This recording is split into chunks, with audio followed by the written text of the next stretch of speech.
Chapitre 2. Demande d'inscription et admission au processus. Conditions d'admission au processus. Les diplômés d'une faculté de droit doivent satisfaire aux exigences suivantes pour présenter une demande d'inscription au processus d'accès à la profession d'avocat et y être admis. Détenir un baccalauréat en droit, LLB, ou un diplôme de juriste doctor, JD, obtenu dans le cadre d'un programme de common law offert par une université canadienne agréée par le Conseil du barreau.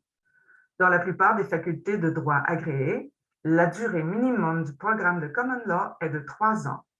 Ou détenir un certificat de compétence délivré par le Comité national sur les équivalences des diplômes de droit, CNE.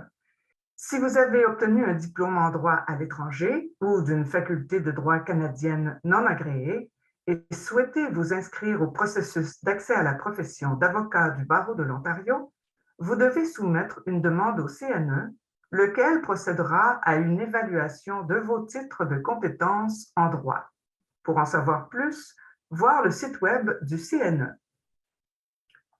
Le CNE est un comité permanent de la Fédération des ordres professionnels de juristes du Canada qui se compose de représentants du Conseil des doyens et doyennes des facultés de droit du Canada, de membres exerçant le droit et d'administrateurs d'ordres professionnels de juristes provinciaux et territoriaux. Le comité évalue la formation juridique et l'expérience professionnelle des personnes qui ont obtenu leur titre de compétence à l'étranger ou dans un ressort de droit civil et qui souhaitent être admises à un barreau canadien. Après évaluation du dossier, le CNE peut exiger que le demandeur fasse un ou plusieurs examens ou suive certains cours dans une faculté de droit pendant une période donnée. Une fois que le demandeur a satisfait à ces exigences, le CNE lui délivre un certificat de compétence. Le CNE peut également refuser de délivrer un certificat de compétence et exiger que le demandeur obtienne un diplôme d'une faculté de droit canadienne agréée et recommander la reconnaissance de certaines équivalences ou non. Pour obtenir les formulaires de demande et de plus amples renseignements à ce sujet, veuillez consulter le site web du CNE. Le processus d'accès à la profession d'avocat du barreau de l'Ontario. Toutes les personnes qui souhaitent obtenir un permis d'exercice en tant qu'avocat ou avocate en Ontario doivent soumettre une demande d'inscription au processus d'accès à la profession d'avocat du barreau de l'Ontario. Il n'est pas nécessaire d'être citoyen ou résident permanent du Canada pour ce faire. Demande d'inscription. La demande d'inscription est la première étape du processus d'accès à la profession d'avocat ou de parajuriste. Nous aborderons les grandes lignes du processus de demande et les points à garder à l'esprit lorsque vous présentez une demande. Pour commencer le processus, visitez lso.ca, cliquez sur « Devenir titulaire de permis » et faites votre choix entre le processus d'accès à la profession d'avocat ou celui de parajuriste. Au bas de la page, vous verrez le bouton « Remplir la demande d'inscription » et le bouton « Faites votre demande ». La page « Devenir titulaire de permis » permet d'accéder à tous les documents et renseignements mentionnés. Nous vous encourageons à l'ajouter à vos favoris car cette page mène à la plupart des renseignements dont vous aurez besoin tout au long du processus d'accès à la profession. Si vous n'avez pas encore envoyé votre demande, nous vous encourageons à visiter le site web et à lire tout d'abord la section « Exigences pour l'inscription ».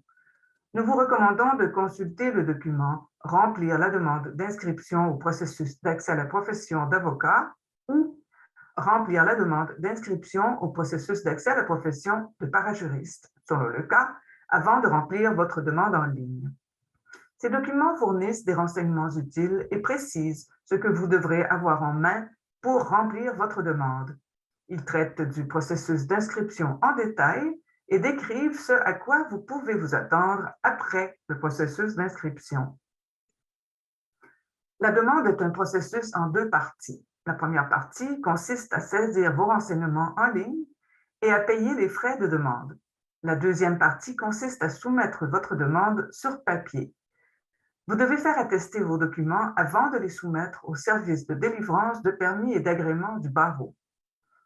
Lors de votre inscription en ligne, Vous devrez non seulement saisir vos coordonnées personnelles et votre nom officiel, mais aussi choisir une séance d'examen et préciser quand vous prévoyez d'obtenir votre diplôme, le type de formation expérientielle que vous comptez suivre, si vous avez l'intention de demander des mesures d'adaptation pour les examens, etc. Vous devrez également fournir des renseignements sur ce que le barreau appelle les bonnes mœurs et fournir tous les documents nécessaires pour étayer vos réponses. Pour en savoir plus sur l'exigence de bonnes mœurs, veuillez consulter le site Web. Si vous souhaitez obtenir un aperçu des questions relatives aux bonnes mœurs avant de remplir votre demande en ligne, consultez le formulaire de modification aux renseignements sur les bonnes mœurs dans la section Frais et formulaires du site Web.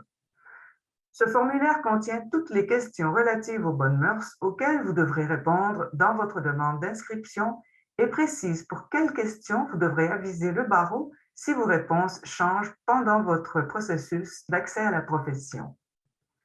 Pour remplir la demande en ligne, prévoyez environ 20 à 30 minutes. Une fois que vous aurez terminé la première partie de la demande et payé les frais de demande en ligne, un compte en ligne vous sera attribué sur la plateforme du barreau. Vous devrez ouvrir une session dans ce compte pour imprimer le document de demande PDF généré par le système. Vous devrez soumettre ce document au barreau, puis passer à la deuxième partie du processus de demande. Les résultats des examens et les factures pour les frais seront versés dans votre compte en ligne, lequel est personnel et confidentiel. C'est également là qu'on vous indiquera à quel moment vous devez choisir la date et l'heure de votre examen auprès du prestataire de services d'examen et comment le faire. Une fois que vous aurez soumis votre demande d'inscription, nous vous recommandons d'ouvrir une session dans votre compte toutes les semaines et encore plus régulièrement lorsque vous commencerez à vous préparer à un examen ou, pour les candidats à la profession d'avocat, lorsque vous serez sur le point de commencer votre formation expérientielle et ce, jusqu'à ce que vous obteniez votre permis. Le barreau communiquera principalement avec vous au moyen de votre compte en ligne et du site Web. Une fois que vous aurez imprimé le document de demande en format PDF versé dans votre compte en ligne, commencez à rassembler tous les documents justificatifs requis pour la deuxième partie du processus. Vous devez vérifier les renseignements envoyés par le biais de votre compte en ligne et l'information publiée sur le site Web du barreau, comme les pages Date à retenir et Examen d'accès à la profession, où vous trouverez de l'information sur les responsabilités, les dates limites et les échéances. La période d'inscription au processus d'accès à la profession est ouverte chaque année, généralement à l'automne. Habituellement, les candidats ont jusqu'au mois de décembre pour soumettre leur demande et leurs documents justificatifs et pour payer les frais de demande. Vous pouvez soumettre une demande après le mois de décembre, mais des frais de demande tardives s'appliqueront et vous ne pourrez peut-être pas vous inscrire à la séance d'examen de votre choix. S'il manque quelque chose à votre demande, le personnel du service de délivrance de permis et d'agrément vous en informera dans votre compte en ligne après avoir reçu et traité votre demande et vos documents justificatifs. Lorsque votre demande sera complète, vous commencerez à recevoir de l'information sur les échéances, les examens, les textes d'études, la facturation, les frais à payer et pour les candidats à la profession d'avocat, d'importants renseignements sur la formation expérientielle. Si vous avez des questions, n'hésitez pas à communiquer avec le service de délivrance de permis et d'agrément.